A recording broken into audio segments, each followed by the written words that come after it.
3 dan aku mulai.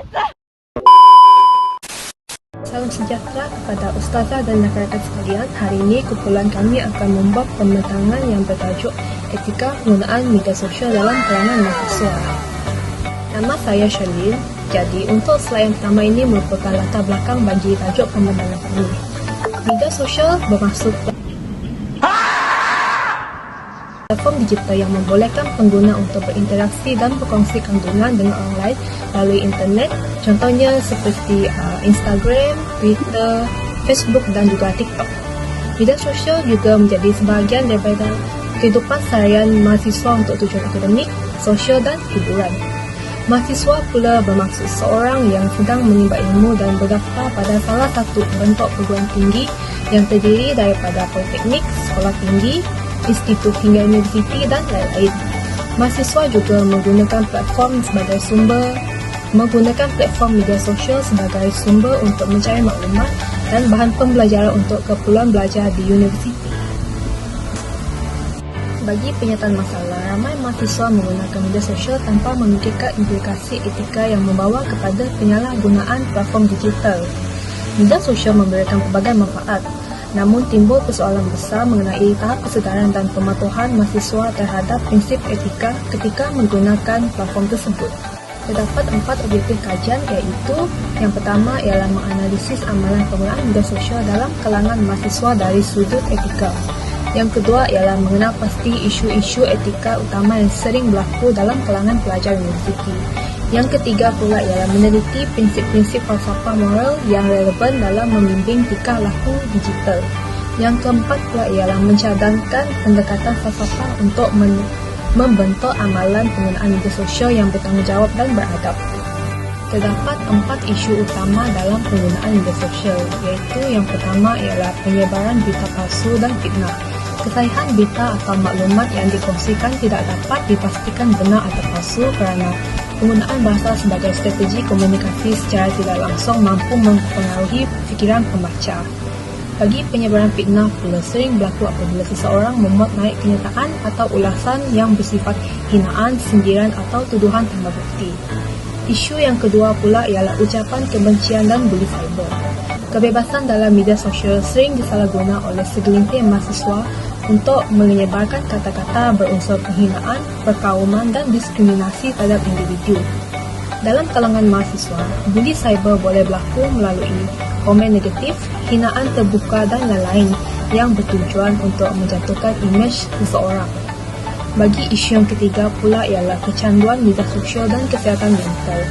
Ketagihan berlaku apabila seseorang menghabiskan masa yang berlebihan di media sosial sehingga menjejaskan prestasi akademik, pengaruh sosial dan mengabaikan tanggungjawab pribadi.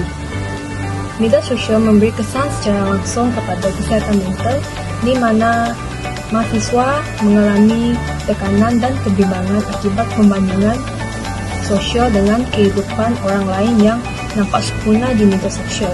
Isu yang keempat pula ialah pelanggaran etika akademik melalui AI dan penyelewengan kandungan. Peningkatan penggunaan AI dalam dunia pendidikan telah membuka ruang kepada amalan yang canggih dan sukar untuk dikesan. Terdapat segelintir mahasiswa yang menyalin kandungan dihasilkan oleh AI secara bulat-bulat tanpa mengubah kandungan yang diberi. Perbuatan ini akan menjejaskan nilai ilmu mahasiswa itu sendiri. A few moments later.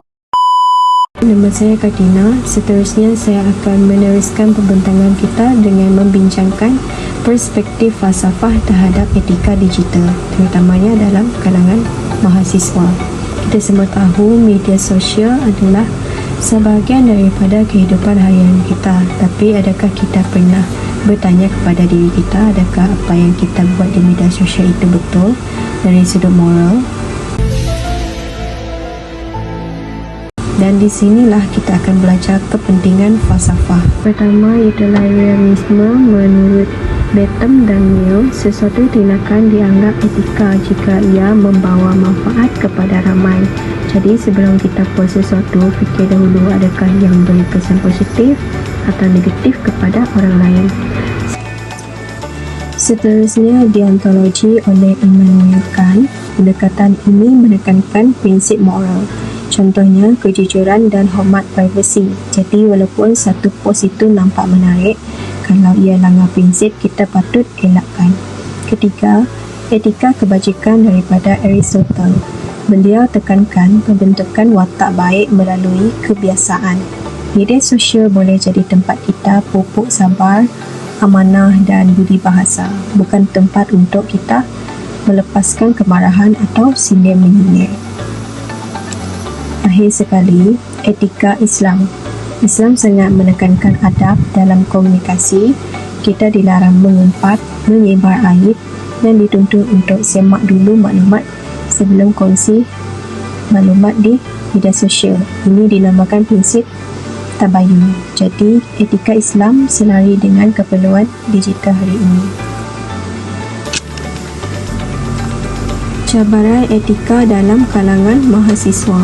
Mahasiswa hari ini menghadapi pelbagai cabaran etika di media sosial.